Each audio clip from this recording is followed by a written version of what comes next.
नमस्कार दोस्तों, ईडब्ल्यू की ऑनलाइन क्लास में आप सबका स्वागत है।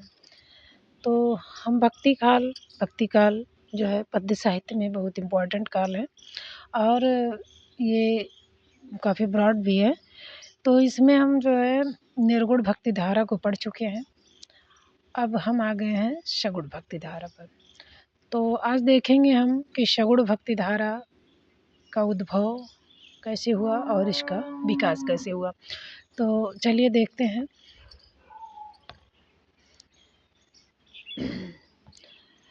सगुण धारा, सगुण भक्ति का उद्भव एवं विकास।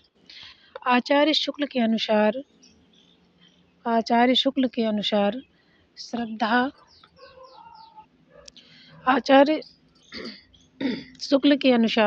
श्रद्धा और प्रेम के योग का नाम भक्ति है।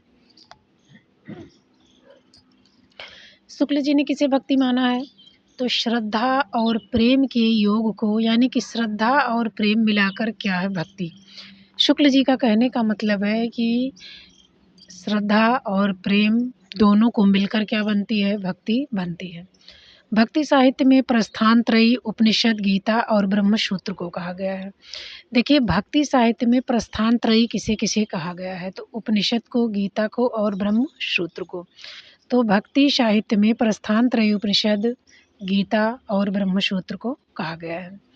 उसके बाद देखिए, नारद भक्ति सूत्र में भक्ति के 11 भेद माने गए हैं। कौन कौन से? गुण महात्म्य भक्ति, रूपा शक्ति, पूजा शक्ति, स्मरण शक्ति, दास्या शक्ति, साख्या शक्ति, कांता शक्ति, वात्सल्य शक्ति, आत्मनिवेदना शक्ति, तन्मयता शक्ति, परम विरह शक्ति। तो कभी कभी पूछा जाता है क्वेश्चन में कि नारद भक्ति सूत्र में भक्ति के कितने भेद माने गए हैं। तो नारद भक्ति सूत्र में भक्ति के कितने भेद माने गए हैं? 11। ठीक है, कितने भेद माने गए? 11। कौन कौन से? एक गुण महात्म्य शक्ति है, एक रूपा शक्ति है, एक पूजा शक्ति है, एक स्मरण शक्ति है, एक दास्य शक्ति है, साख्या शक्ति है, कांता शक्ति है, वात्सल्य शक्ति है, आत्मनिवेदना शक्ति है, तन्मया शक्ति है और परम विरह शक्ति है। तो हमें इतना तो जान ही लेना चाहिए कि नारद भक्ति सूत्र में भक्ति के कितने भेद माने गए हैं? 11। कौन कौन से? एक गुण है, दूसरा रूप है, तीसरा पूजा है। तो कौन कौन सा है? गुण है, रूप है, पूजा है। उसके बाद स्मरण है, फिर दास्य है, फिर सखा है, यानी कि दास भक्ति है, फिर सखा है, फिर कांता है, फिर वात्सल्य है, फिर आत्मनिवेदन है, फिर तन्मय है, फिर परम विरह है। तो नारद भक्ति सूत्र के कितने माने गए हैं? 11। फिर से देख लेते हैं कि आचार्य शुक्ल के अनुसार श्रद्धा और प्रेम के योग का नाम क्या है? भक्ति है। श्रद्धा और प्रेम के योग का नाम भक्ति है। भक्ति साहित्य में प्रस्थान त्रयी, उपनिषद, गीता और ब्रह्मसूत्र को कहा जाता है। तो क्वेश्चन पूछा जाता है कि भक्ति त्रयी में गीता, उपनिषद और ब्रह्मसूत्र आते हैं। तो ठीक है, अब अगर पूछ लिया जाए कि प्रस्थान चतुष्टयी में कौन सा आएगा, तो उपनिषद, गीता, ब्रह्मसूत्र के साथ हम क्या जोड़ देते हैं? भगवद गीता। तो वो प्रस्थान चतुष्टयी में आ जाएगा। उसके बाद नारद भक्ति सूत्र में कितने भेद माने गए हैं? तो 11। कौन कौन से? गुण है, रूप। देखिए, गुण, रूप, पूजा, स्मरण, ऐसे दो दो याद करिए। गुण, रूप, पूजा, स्मरण, दास्य, सखा, कांता, वात्सल्य, आत्मनिवेदन, तन्मय, परम विरह। ठीक, तो कितने हैं? अगर मान लीजिए नहीं याद होता तो इतना तो आप जानते ही रहिए कि नारद भक्ति में कितने भेद, नारद भक्ति सूत्र में कितने भेद माने गए हैं? 11। भागवत पुराण में नवधा भक्ति का उल्लेख है जो निम्नलिखित है। नंबर 1 श्रवण। अब नवधा भक्ति कहने का मतलब 9 भक्ति हैं। कौन कौन सा? श्रवण है, कीर्तन है, स्मरण है, पाद सेवन है, अर्चन है, वंदन है, दास्य है, शक्य है, आत्मनिवेदन है। तो भागवत पुराण में नवधा भक्ति का उल्लेख किसमें है? श्रवण में है, कीर्तन में है, स्मरण में है, पाद सेवन में है। कहने का मतलब सुनना एक भक्ति हो गई, कीर्तन करना दूसरी भक्ति हो गई, स्मरण करना तीसरी भक्ति हो गई, पाद सेवन करना यानी कि पैरों की पूजा करना चौथी भक्ति हो गई, अर्चना करना यानी अर्चन करना, 5वीं भक्ति हो गई। वंदन करना, 6ठी भक्ति दास्य यानी दास्यता स्वीकार करना, सखी भाव से भक्ति करना और आत्मनिवेदन करना। तो भागवत पुराण में कितनी भक्ति का उल्लेख है? देखिए, अगर पूछा जाता है कि नारद भक्ति सूत्र में कितने वेद माने गए हैं, तो 11 माने गए हैं। ठीक है, कौन कौन से? गुण रूप पूजा, गुण रूप पूजा स्मरण, दास्य सख्या, कांता वात्सल्य, आत्मनिवेदन, तन्मय और परम विरह।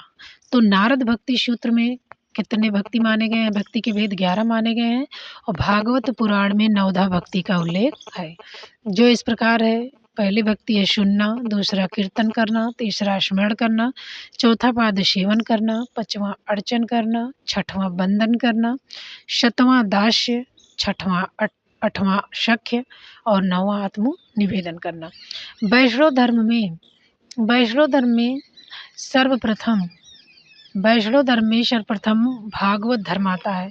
भागवत धर्म के बाद क्रमशः, यानी कि मान लीजिए पूछा जाए कि वैष्णव धर्म में सबसे पहले कौन सा धर्म आता है, तो वैष्णव धर्म में सबसे पहले कौन सा आता है? भागवत धर्म। कौन सा धर्म आता है? भागवत धर्म। भागवत धर्म के बाद क्रमशः सात्वत, पंचरात्र, देखिए रात्र का मतलब क्या होता है? ज्ञान होता है, तथा नारायणी धर्म का उदय होता है। यानी वैष्णव धर्म में कौन कौन से धर्म है? पहले भागवत धर्म आता है, उसके बाद सात्वत धर्म आता है, फिर पंचरात्र आता है, फिर नारायणी धर्म का उदय होता है। तो वैष्णव धर्म में सर्वप्रथम भागवत धर्म कितने आते हैं? 5 नहीं भाई, सबसे पहले भागवत धर्म आता है, उसके बाद सात्वत, फिर पंचरात्र, फिर नारायणी का उदय होता है। ठीक, तो कितने हैं? भागवत धर्म 1, सात्वत 2, पंचरात्र 3, नारायणी 4। तो वैष्णव धर्म में कितने धर्म का उदय होता है? 4। सात्वत धर्म के प्रवर्तक कौन है? तो वासुदेव हैं। मान लीजिए पूछा जाए कि सात्वत धर्म के प्रवर्तक कौन है, तो वासुदेव माने गए हैं। देखिए, 5 रात्र में रात्र शब्द का अर्थ ज्ञान क्या है, ये पूछा जाता है क्वेश्चन। तो परम तत्व, मुक्ति, भुक्ति, योग, विषय, इन पंचविध ज्ञान वचन को क्या कहते हैं? पंचरात्र धर्म कहते हैं। इन 5 रात्र धर्म कहते हैं किसे किसे? जैसे परम तत्व है, मुक्ति है, भुक्ति है, योग है, विषय है। विषय का मतलब संसार।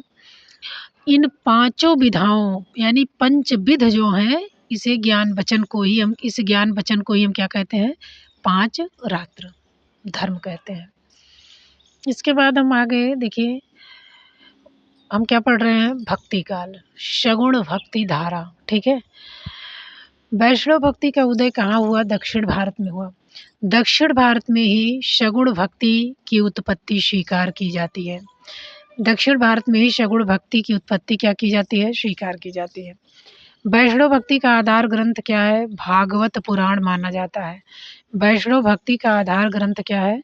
अगर मान लीजिए पूछा जाए कि वैष्णव भक्ति का आधार ग्रंथ, यानी वैष्णव भक्ति आई कहाँ से? तो दक्षिण भारत से आई, और सगुण भक्ति भी कहाँ से आई? दक्षिण भारत से।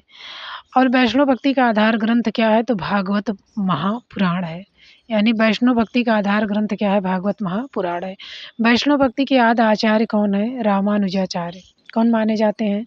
रामानुजाचार्य। यानी वैष्णव भक्ति के आदि आचार्य कौन माने जाते हैं? रामानुजाचार्य। अब देखिए इनके संप्रदाय देख लीजिए। श्री संप्रदाय के प्रवर्तक कौन है? रामानुजाचार्य हैं।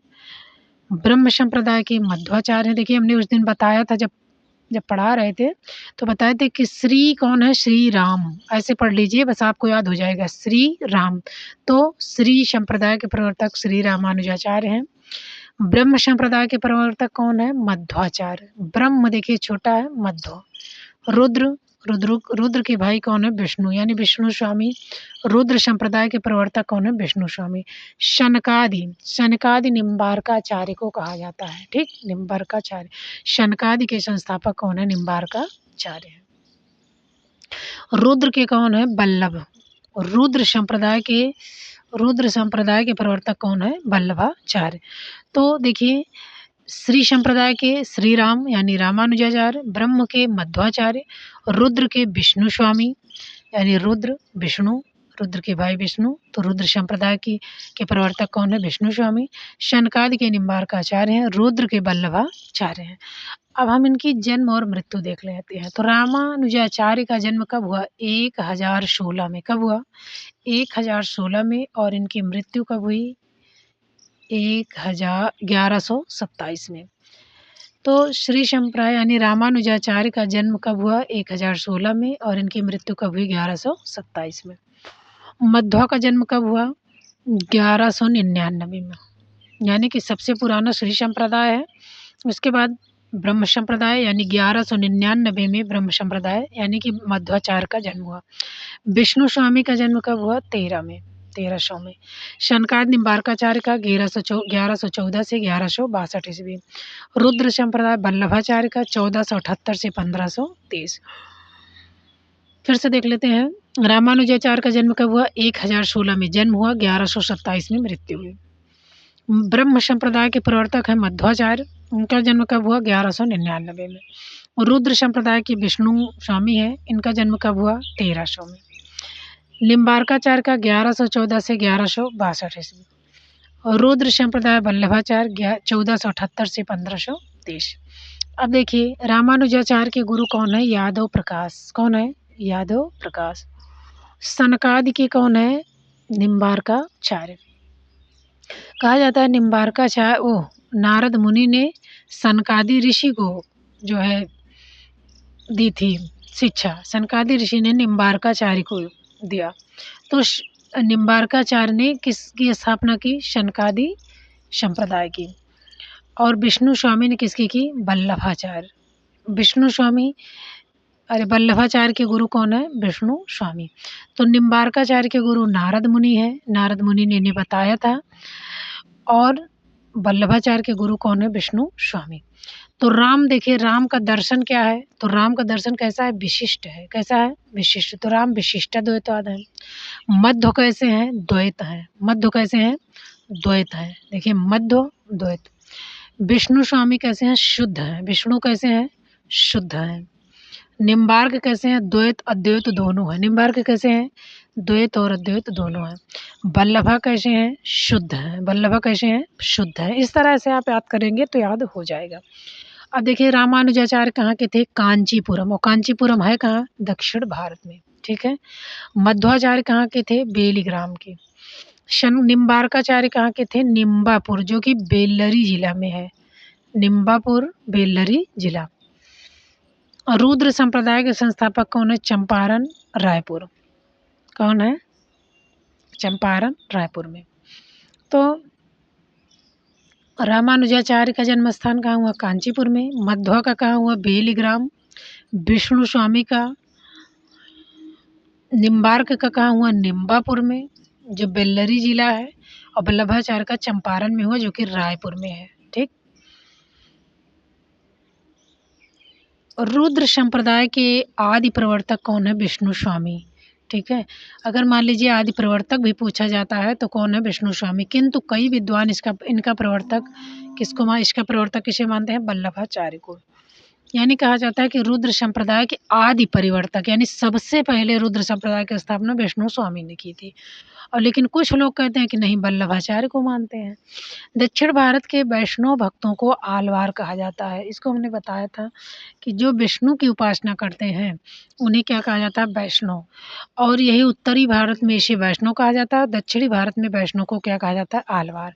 आलवारों की संख्या कितनी थी? 12 थी। क्वेश्चन पूछा जाता है। आलवारों ने कृष्ण और राम दोनों की आराधना की थी। आलवारों ने किसकी आराधना की थी? राम और कृष्ण दोनों की। इसके बाद देखिए आलवारों का संबंध दक्षिण भारत के केरल से है। आलवार कहाँ के थे? केरल प्रांत के। इनकी संख्या कितनी है? 12 है। अब ये हैं कौन कौन से? देखिए देख लेते हैं। ये 12 हैं। कौन कौन से? मोयंग। मोयंग आलवार, इनका संस्कृत नाम मोयंग का क्या है? सरोयोगिन। मोयंग आलवार का संस्कृत नाम क्या है? सरोयोगिन। भूतांतालवार का है भूत योगिन। देखिए भूत इसमें भी है, भूत इसमें भी है, तो भूत योगिन। पयालवार का है महायोगिन और भ्रांति योगिन। पयालवार का क्या है? महोगिन और भ्रांति योगिन। नमनवाल का संस्कृत नाम क्या है? भक्तिसार। नमनवाल का क्या है? भक्तिसार। और नम्मालवार का षटकोपाचार्य, ये इम्पॉर्टेंट है। नम्मालवार का नाम क्या था? षटकोपाचार्य। मधुकर कवि आलवार कौन है? मधुर कवि। कुलशेखर आलवार कौन है? कुलशेखर। पेरू आलवार कौन है? विष्णु चरित्र। आंडाल आलवार महिला कौन है? गोदा। आंडाल आलवार कौन है? आंडाल को गोदा भी कहा जाए, दक्षिण भारत की इन्हें मीरा भी कहा जाता है। तोडर डिप्पडो आलवार कौन है? भक्ता घ्रिरेड। तिरुप्पान आलवार योगीवान। और तिरुमंगई आलवार को क्या कहा जाता है? पलवार परकाल। तो इसमें ज़्यादा इंपॉर्टेंट है नम्मलवार षटकोपाचार, मोयंगलवार सरयोगिन, भूतांतवार भूतयोगिन। और उसके बाद आंडाल आलवार को क्या कहा जाता था? दक्षिण भारत में गोदा कहा जाता था। और तिरुमंगई आलवार को क्या कहा जाता है? परकाल। आलवार संतों में सर्वाधिक लोकप्रिय कौन थे? षटकोप। आलवार संतों में अगर मान लीजिए पूछा जाए कि सर्वाधिक प्रिय कौन थे, तो कौन थे? लोक षटकोप थे। इन्होंने निम्न पुस्तकों की रचना की। कौन कौन सी? तिरुवायमूल, तिरुविरुतम, तिरुवर्गशरियम, पेरि तिरुवाद्याम, सहस्त्रगीति। तो षटकोप की ये पुस्तक ज़्यादा पूछी जाती है, सहस्त्रगीति। बाकी देखिए शब में तिरुवायल, तिरुविरुतम, तिरुवर्गशरियम और पेरिये तिरुवंदादि, सहस्त्रगीति।